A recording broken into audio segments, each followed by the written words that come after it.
Welcome into the official. Tonight, we have our team back together for the first time in over a month or so. Um, Gave the guys a little breathers and have something structured every single Tuesday night. We did some interviews with some really interesting minds in the fantasy and recruiting space. Real analytics, breakaway data. Talked to Chris Hummer from 24/7. Talked to Walker White, who is one of the QBs we'll probably be talking about for the next 9 months or so in that 2024 class. So go back and check out those if if this is your first episode and you haven't seen those. There are a lot of really good information there. But tonight starts really the heavy lifting into the 24 class. And of course, that will culminate in the 2024 freshman guide next year. But right now, you can still get the 2023 freshman guide. So if you haven't done that, check out campuscanton.com and go ahead and pick up a copy. All the hard work these guys did in the 2023 class, but we are going to start talking about 2024 every single week for the rest of the cycle. And with that said, let's welcome in Dave and Matt. This is the official.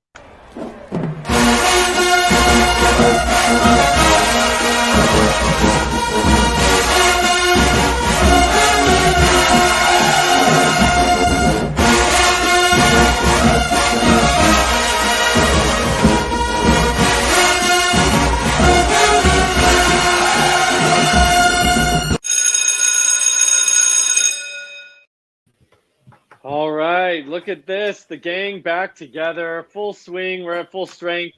No IL stints, no injury report, anything. Everyone's back to full health. How are you guys doing? I don't normally do a check-in, but it's been over a month. How are you feeling? What's going on? Everything's good with me. It was nice to get a short little mental break, but you know us, we couldn't stay away. Obviously, we've been diving into this class. We already have athletic data on over 350 recruits, so we're pretty deep into it. Trying to get things ready for the freak list and everything else. So kind of stayed away, but not really. Yeah, I mean, I can't really add too much there. We dove in. We didn't really take much of a break. By the end of writing the guide, we were already kind of taking some sneak peeks at the next class, and we're decently deep already. Yeah, I just want to recap that for if anyone happened to miss it. They said they already have athletic data on 350 players in the 2024 class. So I just want everyone listening or watching. That's a lot. That might be the more than athleticism tool on the site right now. They are already searchable on the athleticism tool. So go check that out at campuscanton.com. Great segue, Matt. If you haven't already, check out our parent website, campus2canton.com. Articles, tools, of course, the guide I mentioned before. What this group does is the freshman guide. We're very invested in that. Just released the 2023 class, and all the work we will be doing on the next 9 months or so will go into the 2024 freshman guide when that comes out. Multiple subscriptions on the site. You can choose whatever fits your pocketbook, whatever fits your desires, as low as $2.99 a month. Just tons of goodies on there to basically make you able to be the best at any fantasy football, whether it's Dynasty, Devy, C2C, whatever it may be, CFF, college fantasy football, straight up redraft. I mean, we have the resources for you to be the best in those respective games. Or if you just honestly like recruiting in college football, we have tons of information and content for you. Like this show right here, we try to do recruiting through the lens of fantasy football. So we are going to focus on the skill positions that you roster in your fantasy football teams. But at the heart of it, we are just interested in good football players, and we are interested mostly in identifying who's going to be good at the next level. And of course, for us, that means production fantasy-wise, but that also means who's just going to be good. And we try to look at it from an analytic point of view and a tape point of view and try to give you the best names. With that being said, welcome to 2024. We got it. We got it here. We're going to really pull the top off this today. Before we get started on the names, which I know everybody, of course, wants the names, but are there any updates, upgrades, or, developments on the back end? Like I said, you guys had a break from we record usually on Tuesdays and the Thursday show for the official, but I know you guys weren't doing nothing back there. So anything you want to share, not too much of the secret sauce, but just anything that's gonna help us do better in 2024? Well, we already talked about the athleticism tool. I mean, I think we are already close to equaling what we had last class, but charting is going to be a big emphasis for this year. We're going to have a lot more unique metrics on these guys. I love that. We love metrics here. David, did you have anything else? Yeah, and right now we're currently looking into more tracking data than last year. So we found like a program that we could potentially use. So we might have even more data as far as potentially like acceleration and other stuff, not just max mile per hour. Oh yeah, that's great. And if you go back and listen to the breakaway data show, that's what they try to do. And they get, a bunch of cameras surrounding these guys at events and when they're running routes and things like that.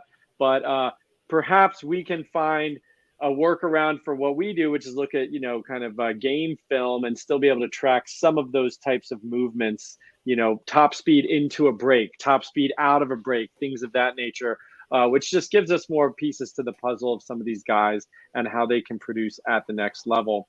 It's very exciting. So, even though these guys have been not in front of the camera, they've been working hard, and we are going to have some new goodies as we continue to refine our process here at C2C and analyzing these players. I'm excited to look at 2023 once we get guys on the field and see how we did against 24/7, Rivals, and ESPN. We did pretty well in our very first year in the 2022 class, and we did a show about those results, but we're going to be doing that again. All right.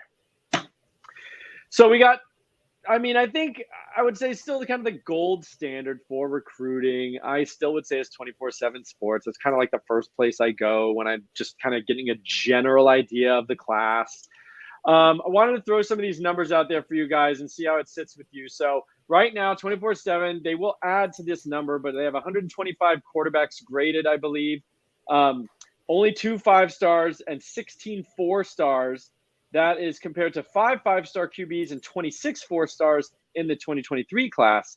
And just of note, 7 of the top 10 QBs are currently committed already. So we will start seeing these classes start to take full form as we haven't even hit late spring. And, the top QBs go off the board quickly.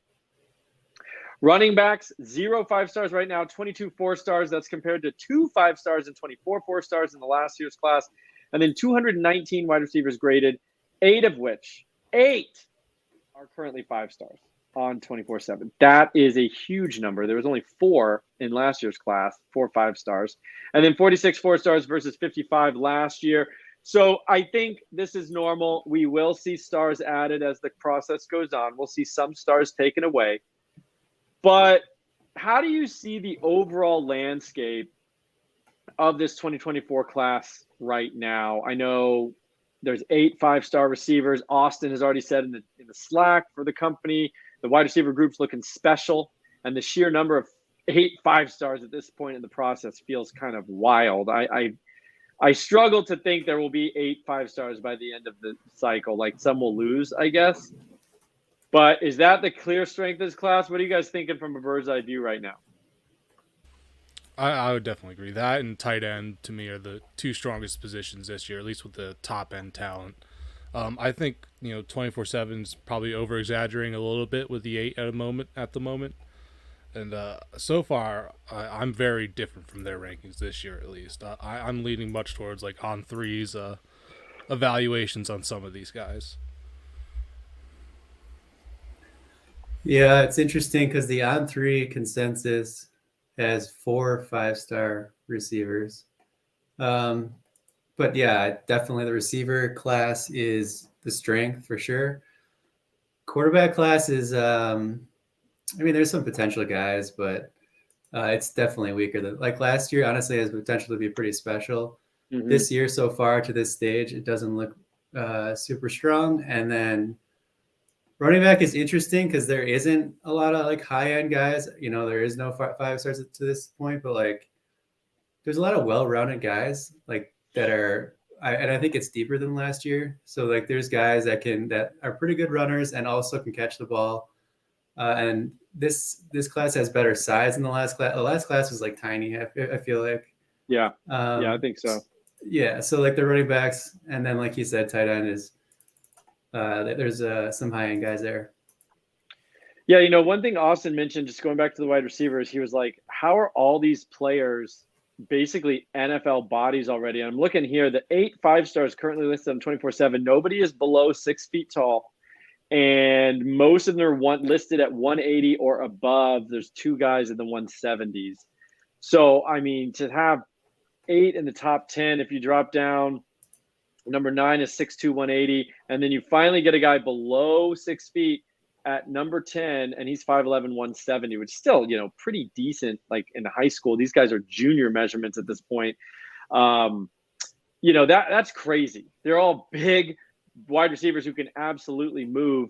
And I also find it interesting, the top 2 players in the whole class are Raiola, a quarterback, who of course we will talk about today, and Jeremiah Smith, who's a wide receiver. Number 2 player in the whole class. Usually don't see, I feel like, a receiver ranked that high in the overall, even if he's a 5-star. So let's just start there. 2 guys, probably, Smith is committed to Ohio State. Raiola was, and now he's a free agent looking for where to commit to. But why don't we just start off right at the top? What do you think of these obvious 2 studs in this class, Dylan Raiola? And what I'll ask you to, I think, for our listeners to contextualize what you think of Raiola, compared to the last 2 classes, maybe, and then Jeremiah Smith as well. We'll just start there at the very top, not trying to dig too deep tonight. Just what do we see when we open up the front page there? Well, with Jeremiah Smith, I actually am feeling that he's a bit overrated currently by the services, which might be kind of hot take because all of them consensusly do have him as the guy in this class.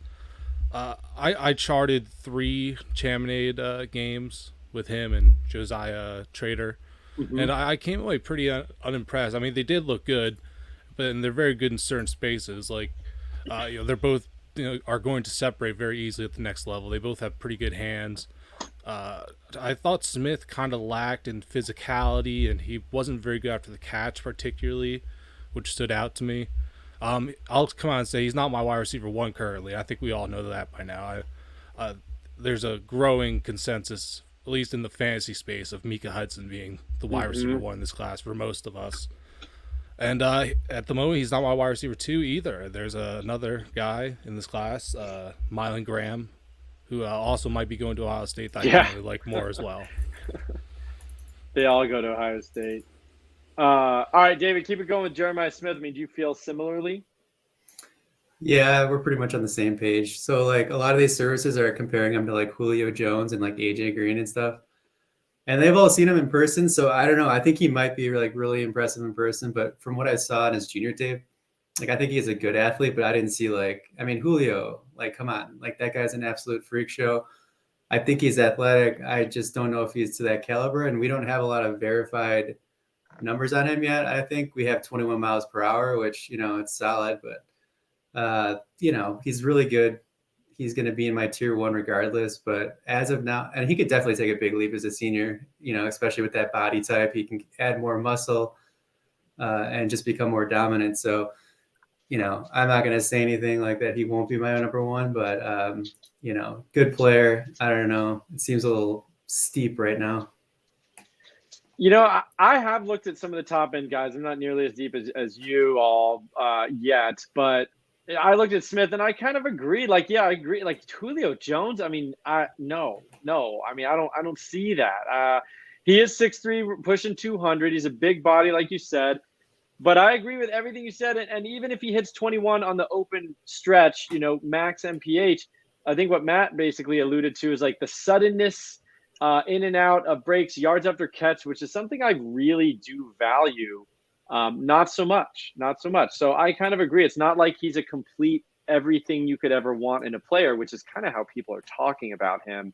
And I think he's a good player, but there's some stuff that I'm like, I don't see certain things that I really like in an elite wide receiver prospect. So I'm kind of with you there. I do love Hudson.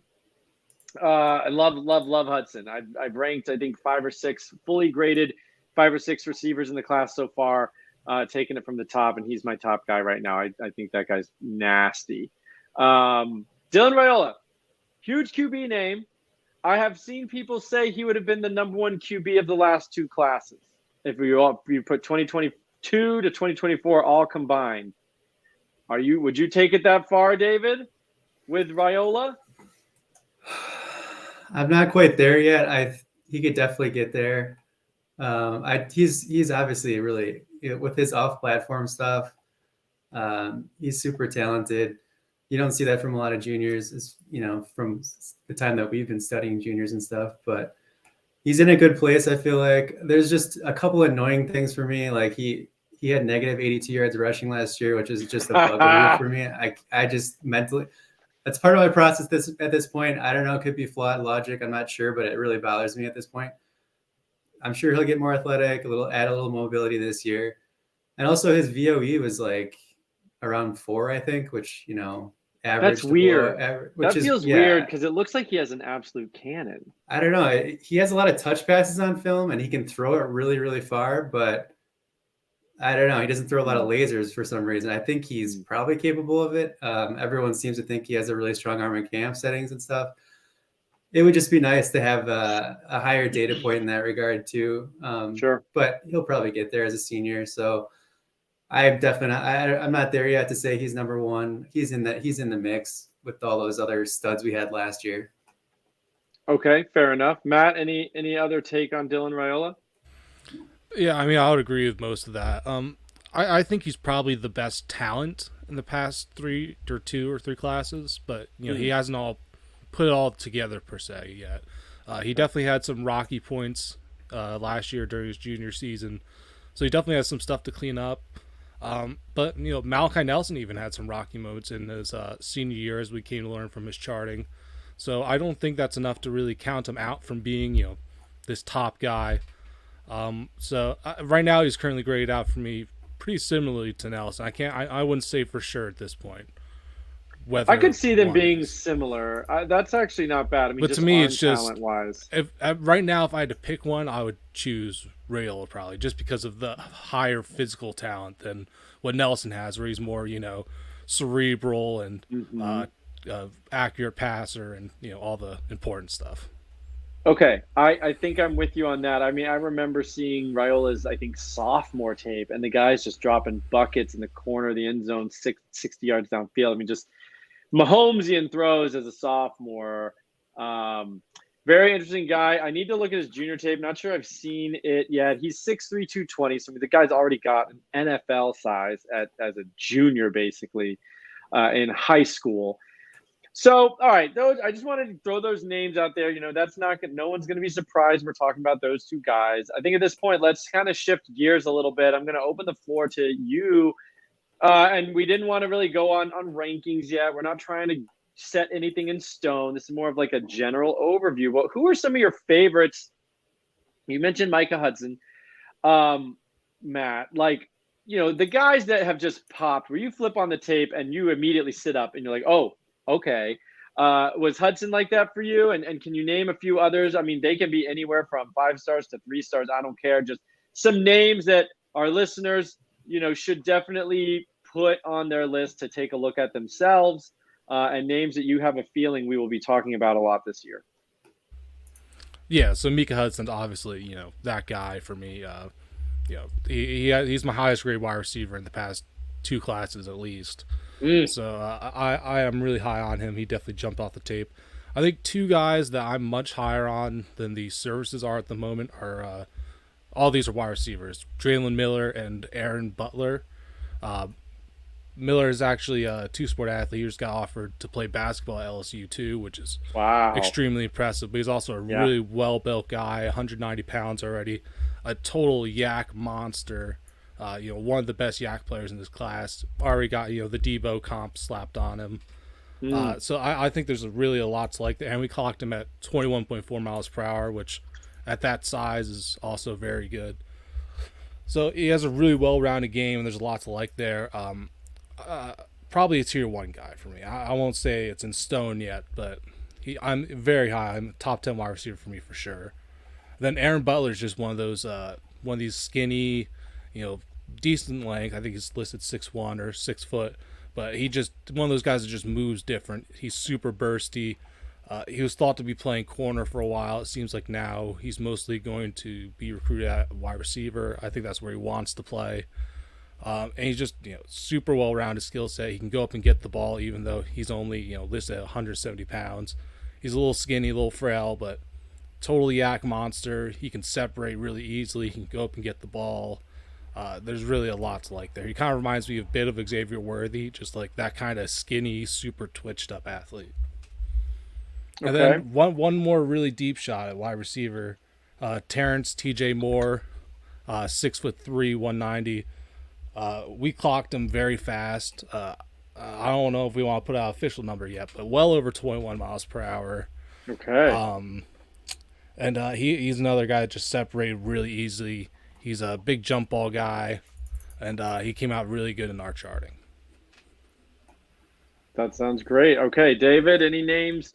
I mean, it doesn't have to be receivers, but although that is kind of like there's so many that you can find some gems. But anybody who's popping to you right away? I would say I kind of just I don't love all these running backs, but I kind of like where they're at this stage. One guy that I guess we're probably higher on than the services is Johan Cardenas. I don't know if I'm saying that correctly, but he's a big dude. I think listed at 217 pounds. He's going to Texas Tech, which we don't love that since they like to pass it a lot. Who knows if he'll, it's still a ways away until he signs, but he's just he's one of the freakier guys, I think, at the position, and he can catch the ball. He reports a 40-inch vertical. And I believe we have him near 21 miles per hour, but he's just a big dude. He's got really big lifting numbers as well. So he's strong and bursty. So I like him. Cameron Davis is another one, he's an interesting one. He's a running back committed to Florida State. Yeah, FSU. Yeah, and we've only really seen him play quarterback for the most part, but you can just see his lower body is so developed, and he's got a huge ass basically. He's really strong and powerful. He generates a lot of energy from his lower half, and I don't know what their plan is for him this year as a senior. I'm hoping that we get to see more running back tape on him. And I'll name one more. I'll stick with running back. Jason Brown's a guy that pops for me too. Just real bursty, really good change of direction. They didn't use him in the passing game last year at all, but I did find I'm always using Twitter to find camp stuff and any other highlights I can find that aren't on Huddle. He actually runs pretty crisp routes. His hands look respectable. So that's another potential well-rounded guy that's got to be around 200 pounds just based off of recent pictures. So those are a few running backs that I'm digging right now. Okay, I mean, that sounds great. Love hearing those names. 3 wide receivers from Matt, 3 running backs from David.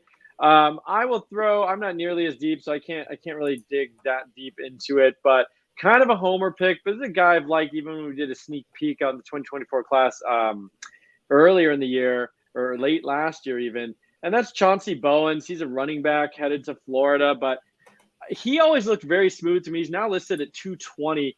24/7 doesn't like him. He's a 3-star, but after he got offered and committed to Florida, he got offered by Georgia and Ohio State. So, those are 2 schools that we would recognize their running backs.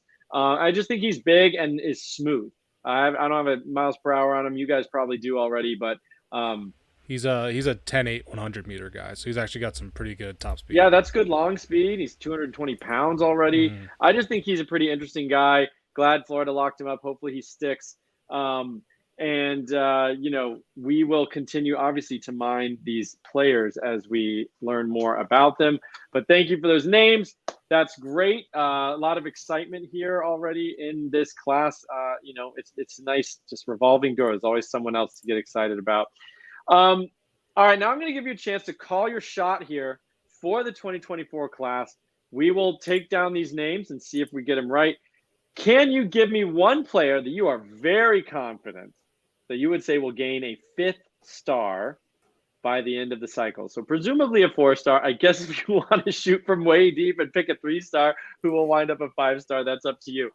But anybody who just seems to have the characteristics and traits that you think they should probably add that 5th star by the end of the cycle.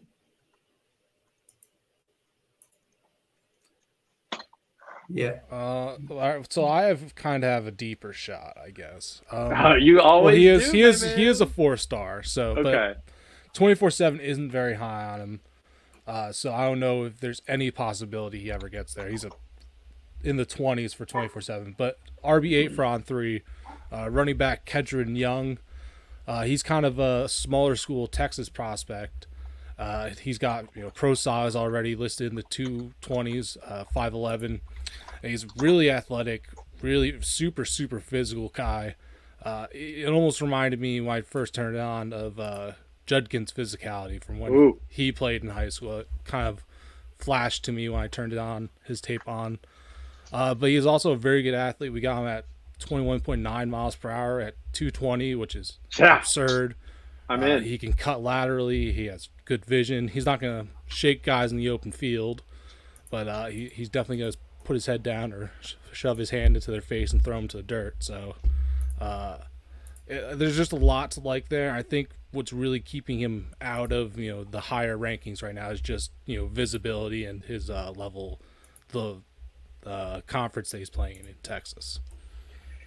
I mean, 220 pounds who hits over 21 miles an hour from the state of Texas. You don't really have to say too much more. I love it. David, who's your 5th star? Who's going to get that 5th star? This is tricky because, Matt picked a running back, but not a lot of running backs get 5 stars. Well, so here's also an issue is 24/7 shotgunned it, and there's all the wide receivers are 5 stars. So that's the problem. You don't really have a choice. Yeah, picking another wide receiver who'll get a 5th star. They might not going to be 9. So, yeah. But I think at this time, for instance, a guy like Hakeem Williams was not nearly as high as he wound up, right? And Jurian Dickey. So at this time last year, there's definitely guys who will rise and become very, very high prospects. Dave, you got a name? Yeah, I got a couple. Just real. I don't want to steal. Are you going to answer this one? Because I don't want to steal your guy if you're going to mention him. I don't think I'm going to answer. I don't think I know enough. Okay. Because the one guy I want to mention is Walker White. I just think he's just yes. I love he's that though. I mean, he's 6'3", 225 he's got a huge arm. He's super athletic. It's the accuracy that's holding him back right now. I'm pretty sure. So, I think he's like sub 60% completion percentage, and too many interceptions. Interception percentage is kind of high or whatever. But listen, all the traits are there. This class isn't super traitsy, honestly. Yeah. I think QB2, honestly, I think even QB2 is up for debate. Yeah. After Raiola. So it's pretty much wide open. So, if he can have a good year, a big dominant year, I could definitely see him moving up next to Raiola. And then just real quick, the tight end, Jaden Riddell. He's the top guy. 5-star tight end. He's 97th percentile athlete right now, number 1 in the database. So, yeah, not a lot of tight ends get 5 stars, but he's definitely has the potential, I think, to push for that. I think. Awesome. That's some great stuff. And yes, friend of the show, Walker White. Boy, that would be quite a find that we got him on the show as basically or in the beginning of his junior year, sophomore, rising junior, not even a junior yet. And if he wound up a 5-star in the class, that'd be pretty awesome. So we're always rooting for Walker White. All right. So here's a player who's going to lose ground. Maybe you've already mentioned Jeremiah Smith might not wind up as the top receiver. Anybody else who you think might lose some ground here in the process? I'm not going to necessarily call you to pull a star away, but at least lose significant ground to where you'd be like, okay, we called it. I have a few options here with 24/7, but I'll go with the bolder option and go with their current wide receiver 2, Ryan Wingo. I am not very high on him. He does have good athletic testing. He's a very good size, just an athlete. His 2 games of charting were tough to get through. He was not very easy to watch. He cannot separate very well at all at any phase of the game. And his hands weren't particularly good, definitely more of a body catcher. He could win contested at times, but it wasn't pretty. He definitely looked like more of a yak guy, and he wasn't really used that way either, so it didn't help. He was used way downfield, and every time he was just locked, covered, and it just did not go well. So I think there's a lot of concerns, especially to proclaim him as a 5-star, and especially to put him as wide receiver too. There's a lot of questions on his game. Okay, that's fair enough. Fair enough.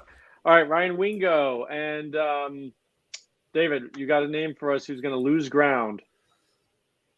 I'll say Jarek Gibson. He's the top running back in both consensus for 24/7 and on 3. He's actually 5-star on the 24/7 composite. I like him. I mean, he's a good player. He didn't seem like he was head and shoulders above everyone else in the class, and I could easily see these other guys. There's tons of dudes that could easily catch up to him, I think. Good player, didn't necessarily wow me. I don't know if that's because he's, on IMG playing tons of really good teams, so stats won't pop and stuff like that, but didn't necessarily blow me away. I think other guys will potentially leapfrog him. IMG, as we've talked about, is so weird because they kind of play A team and B team, and they kind of mix and match guys, and they don't play like a normal allotment of like snaps and production. So it's a little weird. Happened to Carnell Tate. He goes out and is like we didn't love him, and he went out to Ohio State, and he was like the earliest guy to ever lose their black stripe in spring or something ridiculous, and it's just like already crushing it. And he just didn't look that special to us. So IMG, always a little caveat there. And then this is a little bit different, not necessarily like who will be good or anything like that. But is there a big time flip that you wanna guess that we can be kind of put on our radar in terms of teams that one of these players will wind up on? Quarterback's always one that is fun to talk about. I mean, I would just lead off saying I still don't think DJ Lagway is going to wind up in Florida. Like, I'm just so pessimistic. I don't see how we're going to keep a top QB. I'm not looking forward to this season. So I'm already talking myself into like he's going to wind up at like Texas or, I don't know, who knows what, Texas Christian or somewhere in Texas, and a school that's more interesting. Anybody else? Well, Walker White, if he rises all the way up to 5-star status and gets a lot of phone calls, is he going to stay with Auburn? We talked to him a couple weeks ago. He loved Auburn, but I mean, you just never know when everyone starts giving you a call. Yeah, I could see that for sure. I don't know where he'd want to go, but I could see that. I don't know if it's a huge one, but I think he's top 10 on consensus or close to it. Perry Thompson of Alabama. I know Walker White is recruiting really, really hard. I don't know if you see his activity on Twitter at all, but if he has a huge year, maybe. I know Perry Thompson's been kind of visiting around and looking around a little bit, so that could be a guy that flips. But I don't really see I guess Jeremiah Smith just visited Florida too, so I don't see that happening. I don't think DJ Lagway is going to stay, so I don't think we're getting Jeremiah. Yeah, I don't see that necessarily coming to fruition, but Thompson would be a big name, though. That would be huge if they could pull him over to Auburn. Yeah. Matt, any guesses? This isn't necessarily our forte, predicting the crystal ball, but. No, I wouldn't even really call this a guess. It's just a hope that Jaden Davis reconsiders and doesn't go to Michigan. That's about all I got. Yeah. I mean, did you? I think we laughed a little bit about this in. We laughed a little bit about this in the Slack, like the graphic when he committed, and it's like generations of Michigan quarterbacks. Like none of them were really like that good. Yeah, Harbaugh hit him with the Shea Patterson comp. Oh, I know. What is that? Jeez. Just mean. It was like Shoelace, who's was exciting, but not necessarily a great quarterback. Devin Gardner, who's proven to be maybe a better QB coach than a player, which is fine, but like this is not a murderer's row. I mean, Brady was on there, of course, Brady the GOAT, but Harbaugh was like not a special talent. He's a better coach than he is a player. So it's just funny, like the hallowed halls of Michigan QBs is kind of not. I mean, I would have put maybe Brian Greasy in there more than like some of those guys. And that's saying something. So anyway, I agree. Not super exciting for like our purposes for him to commit to Michigan. All right, well, we filled a whole half an hour without too much of a structure because that's just what we do here. We can talk all day about these guys, and it's very fun. Glad to have you guys back. We will be doing this every week. We're gonna, go in deeper and deeper into the 2024 class like we did last year. Be bringing out tools, be bringing out new metrics, all sorts of stuff. So stick with us at the official. Matt and David, thank you so much for being back. Thank you so much for all your work that you do for the official. And, stick with us, folks. Thank you for watching, and we will see you next time on the official.